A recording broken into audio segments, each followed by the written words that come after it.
Got a chance to walk around the Cascades golf course today, go back to Souter Square in Sherwood Oaks, see where I used to live, and my family very excited to be back. And it's amazing to see the facilities, the city, the upgrade. It's really an exciting time at IU, not just for football, but for basketball as well.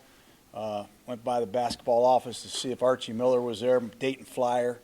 So I got a bunch of Hoosier gear, but I'll be happy to answer any questions that I can. I'm just really happy to be back in this family, and the leadership of the head coach here and Mike DeBoer, a good friend of mine, means a lot. What are your strongest memories of your time here? Yeah, well, Mike Harkrader, he was a running back that was third or fourth string. A bunch of guys got hurt, and he saved my dad's job. So we named our Cocker Spaniel Harky. That was probably the greatest memory. Winning a city championship when I was on the West Side Lions, Little League team was great. Just being a part of Bloomington, Binford Elementary School, Bloomington South, and competing in the Big Ten. My dad was a young assistant coach for Lee Corso. And a ball boy at times for Indiana. That was pretty cool. Basketball. What's it been like hanging around the program the last few days? It's been great. Had a chance to spend some time with the coaches today. Coach Allen is interesting. He's intense, and he's a defensive guy who's gotten results everywhere he's been. And I think he's a great fit for IU. I really believe that Mike DeBoer on the offensive side of the ball, Coach Allen on the defensive side of the ball is unique, very experienced, thorough, game planning coaches that can adapt on a weekly basis. So it's been fun and really cool. What did you tell the team when you had a chance to talk to them briefly? Well, I just emphasized three things. The first was communication. I think we're all good at email communication, Snapchats and text messages, but just emphasizing a winning edge communication, face-to-face communication. I challenged everybody to master the system of football. Offense is new, system is new, master it. And on defense, take it to another level of mastery so you can, thirdly, train the young kids that are coming in here. These coaches have it tough. I mean, they really do with the NCAA. The rules prohibit a lot of contact, as we once had. That's a big reason I'm not in coaching anymore. But these young players have to learn to train themselves and train the young kids that are coming in. And to do that, they got to be great communicators, and they have to master their system of football so they can do that. Jon, when you look at the quarterback position, what does it take to be a great quarterback both at the college level and the pro level? We just did 7 shows with 7 quarterbacks, and we emphasized the 3 letters RCE: recognition, communication, and then execution. So many of these young quarterbacks today aren't finishing college. They don't compete in spring practice because they don't want to get hurt. And on game day, they don't even look at the defense. They get all their information from the sideline. So the recognition of the coverage, the recognition of the matchup, the recognition of what to do is reduced, which also reduces the communication. Hey, the great quarterbacks, they recognize every defense. They recognize everything. And then they communicate the best possible play to run. That allows supreme execution. So I think those 3 things are the areas that I've focused on. And I think that's what the great ones have, the ability to do that. Jon, let me ask you about the team up the road and Andrew Luck and the Colts has come out with surgery. What are your thoughts on concerns with him, the offensive line there, and how that team looks going forward? Well, if you have Andrew Luck, you got a chance. It all starts there. They just had no continuity on the offensive line. I remember doing a couple broadcasts. I don't know how many different guards they've had play there in the last couple years. They got to get some stability and some continuity to be great, I believe. They do have an outstanding receiver. I love T.Y. Hilton. I think losing Dwayne Allen is a tough loss for him. He did a lot of dirty work. Jack Doyle, I hope, steps up. But You know, the rubber is going to meet the road with their defense, I believe. They've got to play better on that side of the ball. I think Coach Pagano is one of the best defensive minds in the game. This draft will be important for them. And they've got to get some players healthy and stay healthy, and it starts with number 12. I know you have any concerns with the quarterback coming off his shoulder surgery? Yeah, absolutely. You know, anytime you have a right-handed quarterback with a right shoulder injury, it's a concern until he proves you don't need to be concerned. So I'm sure people are going to be scrutinizing every throw that he attempts from pat and go till the final preseason game. You bet. And there'll be concerns every time he gets hit on that shoulder. You know, Coach DeBoer brought the Indiana coaches to see you. Can you talk a little bit about your relationship with him and what kind of messages you were trying to pass on to him and his coaches? Well, Mike DeBoer is a veteran coach, and in this coaching fraternity, we all cross paths at some point. There's a lot of Mike Holmgren in his background. There's a lot of Mike Holmgren in my background, but he sent me an email of 7 or 8 things that he wanted to talk about. That it gave me some time to put the tapes together. We don't like to just come in there and tell stories. We like to hit the road running. So we talked about empty protections. We talked about red zone, different single back play action passes. It was a long day, and my wife cooked a great lasagna that night. But you know what? When you're around guys that love football, I mean, really love it, it's contagious. And you have to have that passion for the game at the leadership positions. And I think when you see Allen at these press conferences, I think you just feel this guy loves football. And I love being around that. And I love being around the board for the same reason. And I think that's going to permeate this entire roster and program. John, Tom Allen kind of took over the program as rising. What's important for him to make sure that what does he need to focus on to make sure that he keeps the program rising? Got to just stay true to himself. You know, he just got to keep his energy level high, make sure he gets some rest. You know, that's the big thing. You know, sometimes you get these jobs.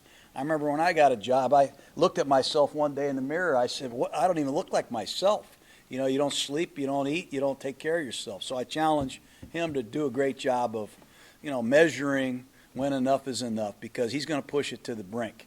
But he's going to have to trust his coaches, and he's going to have to, you know, have a contingency plan for when things don't go right. You know, that's the challenge of all first-year coaches, I think. Not everything's going to be roses. It's his first time as a head coach at the college level. When Kevin Wilson was here, Wilson was an offensive guy, and he let guys like Tom take care of the defense. It's reversed now, and that Tom is a defensive guy. He's going to let Mike take care of the offense. Is that a workable situation, or maybe an optimal situation, or not so for a first-year head coach? Or how do you see that? I admire him for keeping his hands in the stew. You know, a lot of guys are great position coaches, they're great coordinators. That's why they get these great jobs, because of the results. And then they get these head coaching jobs, and they delegate everything, and we never get to feel their presence at what they're famous for. I just love the fact that Coach Allen is holding the keys, he's steering the ship, he's running the show, and he's got the courage and the confidence to delegate some things on the other side of the ball. It takes a special, I think, coach to go that route. That's braggingly, if I accomplish anything, that's what I did when I coached. I called the plays, ran the offense, and I had to delegate a lot on the other side of the ball. I don't know if you saw Kevin Coleman and Jordan Howard for a year. If their success surprised you at all? Yeah, it has surprised me. Surprised the whole league. Let's be honest. They would have gone a lot higher in the draft if we knew that they were this caliber of player. We all knew Coleman could fly. Did anybody know he was this good of a receiver? Probably not. His receiving skills are rare. He's a force coming out of the backfield. He really is. And Howard has been a mystery for a long time. He started at Alabama, Birmingham. They dropped football. Credit him, honestly, for sticking with football. He's had a lot of adversity in his life, and he has been a game changer for Chicago. But I don't think anybody expected him to go to the Pro Bowl when the season started last year. Tom Allen's son recently joined the team as a linebacker. Obviously, you have football in your family. You've worked with your brother. Did you and Tom kind of talk about that relationship, family and football? Well, not really. His dad's here tonight, who's an ex-coach. My dad's here, who's an ex-coach. It's just in his genes. It's in his blood. You know, if you took football away from me or Tom Allen, God knows what we'd be. Where would we be? You know, it's just a thrill, I think, I got to coach with my brother, Jay. I got to play Little League, organized sports for my dad. To have an opportunity to play for your dad at Indiana University has got to be one of the greatest accomplishments in life if you're Tom Allen. What do you get out of something like this? Where obviously you're getting a lot from these guys, you're hearing a lot of what you've learned. What do you learn from visiting the school? Well, I mean, I'm trying to stay on top of what's going on in football. I was at North Dakota State last week. My wife thinks I've lost my mind. I was at North Dakota State last week. I hosted 15 or 20 people the last couple days preparing for the NFL draft. I've done 7 quarterback camp shows. IU staff was here. I've got plans to go visit some OTA NFL camps. What do I get out of it? I fuel my diet for football. You know, I just have a unquenchable thirst for knowledge and seeing what's going on out there. This is a very interesting place. You know, this place, IU, I don't think they've won a bowl game in 25 years. I can't remember when they've had a winning season. That's changing here. I just have this feeling, and I'm pretty good at forecasting events in football, and I want to see the beginning of it. I'm really intrigued by Allen. I'm really intrigued by this program, and I want to be a part of it, honestly, selfishly. Your dad got your master's from here, you know. How has it changed in the last time you saw it? What's the thing that kind of blew your mind, if anything? Well, a lot of the old places are still here. Yeah. You know, like I said, the IU golf course, Cascades, the student union. You know, a lot of things haven't changed at all. Bryant Park, you know, you see some things that you remember vividly, but then you see some structures and some facilities that are awesome. And the limestone buildings are still really cool, you know, and I think difference making when you look at IU's vast campus. It looks like some of these buildings have been here 100 years, but they're brand new. So it's really cool. John, with the passion you have for football, and I know you've been at this before, will there ever come a time you think that you want to get back into coaching, or you'd like, I'm done? Yeah, I probably will be. You know, every year I fight it, and I really feel like I am coaching.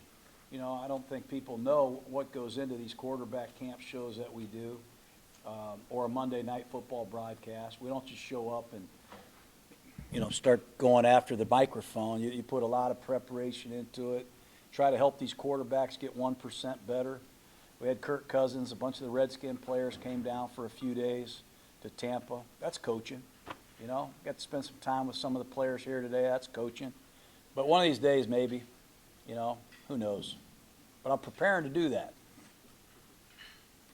How meaningful is it for you to not only have this opportunity, but to be able to share with your dad? That's the great moment. My youngest son, Jason, is visiting IU. I don't think he's going to be a player, but the thought of him perhaps coming to Indiana, where his Uncle Jay and Uncle Jim and his dad grew up, is really cool. So my wife's here. We're all here to get reunited with the Hoosier Nation, and it is very, very neat to spend time with my dad here. Thank you, guys. Thank you. You guys have a great night. Have a great weekend.